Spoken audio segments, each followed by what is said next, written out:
মাঝে মধ্যেই আমার নতুন কিছু ট্রাই করতে খুব ইচ্ছা করে, আর সেই জন্যই আজকে জীবনের প্রথমবার ল্যাম্প খেয়েছিলাম। বোন যেহেতু বিশাল কে সিরিজের ফ্যান, মানে সাউথ কোরিয়ান খাবার দাবার ওর নাকি খুব পছন্দ, তো সেই জন্য লাইফে প্রথমবার বাবেল টিও ট্রাই করেছি। সবটা কোথা থেকে খেয়েছি, কেমন এক্সপিরিয়েন্স আর কেমন কি প্রাইস, আজকের ব্লগে সবটা থাকছে। জীবনে প্রথমবার ল্যাম্প খাওয়ার আমার এক্সপিরিয়েন্স, সাধারণত মাটন আমি খাই এবং চিকেনও খাই, তাছাড়াও আমার কোনো রকম সেরকম মাংস খাওয়ার এক্সপিরিয়েন্স নেই। আর জীবনে প্রথমবার ল্যাম্প অর্থাৎ ভেড়ার মাংস খেয়ে আমার সে যা হাল হয়েছিল সেটাই তোমাদের বলবো। মানে হাল বেহাল কিছুই না, তোমরা দেখলেই বুঝতে পারবে। আর প্রথমত বলে রাখি, আমরা গেছিলাম 99 ক্যাফেতে, আর এটা ছিল একদম রবীন্দ্র সরোবর লেকের কাছে। তোমরা গুগলে তো অনলাইন লোকেশন পেয়েই যাবে। ভেতরে অ্যাম্বিয়েন্সটা ভীষণ সুন্দর ছিল, যেহেতু একদম 25 ডিসেম্বরের পরপরই গেছি, তার জন্য ক্রিসমাসের একদম প্রপার ডেকোরেশন করা ছিল। বিশেষ করো আমি সব থেকে বেশি এক্সাইটেড ছিলাম ল্যাম্প ট্রাই করব বলে। মানে তুমি ভাবতে পারছো না, আমার মাথার মধ্যে একটা জিনিসই কাজ করছিল যে ল্যাম্প মানে অনেকটা মাটনের মতো খেতে হবে, আর মাটন হচ্ছে আমার ভীষণ ফেভারিট একটা জিনিস। তার জন্যই আমি ভাবছিলাম আমার হয়তো বিশাল কিছু লেগে যাবে। এই দেখো তোমাদের মেনু কার্ডটা দেখালাম, এখানে তোমরা পজ করে দেখে নিতে পারো যে কি কি মেনু ছিল আর প্রাইস কীরকম।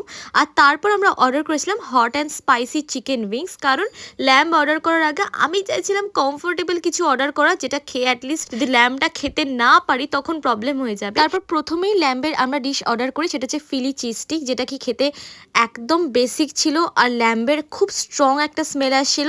আমি জানি না, আমি প্রথম যেহেতু খাচ্ছি, আমার বন্ধুরা বলেছিল যে এতটা স্মেল আসার কথা না। তারপর আমরা অর্ডার করি এই স্পেগেটি আর মিটের একটা বোল। এর নামটা আমি উপরে মেনশন করব, কারণ এতটাই কঠিন কঠিন নাম আমি একটারও উচ্চারণ করতে পারছিলাম না। তারপর ফাইনালি আমি অনেকটা এক্সাইটেড হয়ে যাই পিৎজাটা খেয়ে নিয়ে, যে না বাবা এবার অন্তত ল্যাম্বের আইটেমটা আমি খেতে পারবো।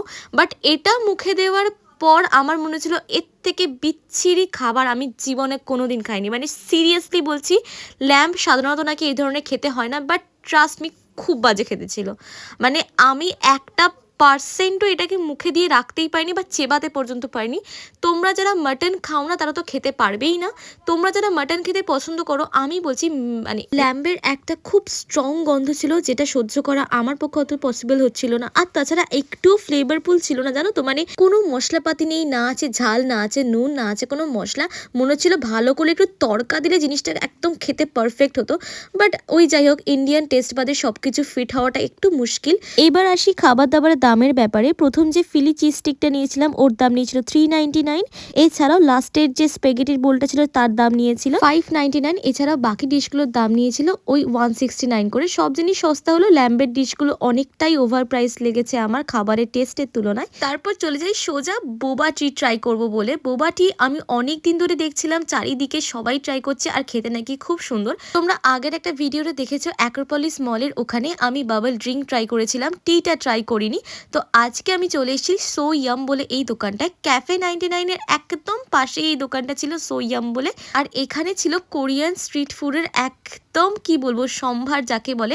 সব রকমের চিজ স্টিক থেকে শুরু করে অনেক কিছু ছিল। এছাড়াও দেখো এইগুলো মনে পড়ছে স্কুইড গেমে দেখিয়েছিল এই ক্যারামেল ক্যান্ডিগুলো, যেগুলোকে পিন দিয়ে দিয়ে আস্তে আস্তে নিজের শেপ অনুযায়ী ভাঙতে হবে। আর এখানেও সেগুলো অ্যাভেলেবেল ছিল, খুব সুন্দর লাগছিল। মানে আমি তো কখনো সামনে থেকে দেখিনি, এগুলো এক্সিস্ট করে বলে আমি জানতামই না।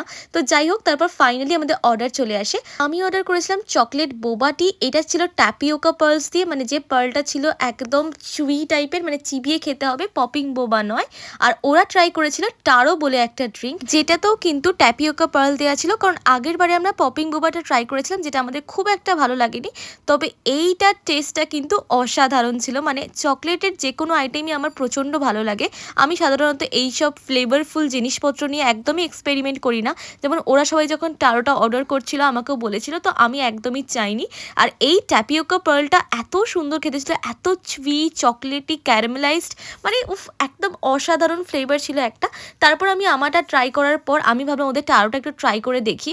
এটা অনেকটা ব্লুবেরি ফ্লেভারের মতো ছিল, বাট জিনিসটা একটা অন্য ধরনের কিছু একটা ফ্লেভার, যেটা আমার মুখ দেখে বুঝতে পারছো আমার একদমই ভালো লাগেনি। এইগুলোর দাম পড়েছিল ওই 160 মতন। আজকের এই পুরো ভিডিওটা তোমাদের কেমন লাগলো আর কোথায় কোথায় তোমরা ট্রাই করেছো অবশ্যই কমেন্টে জানিও। দেখা হচ্ছে নেক্সট ব্লগে। Tata bye.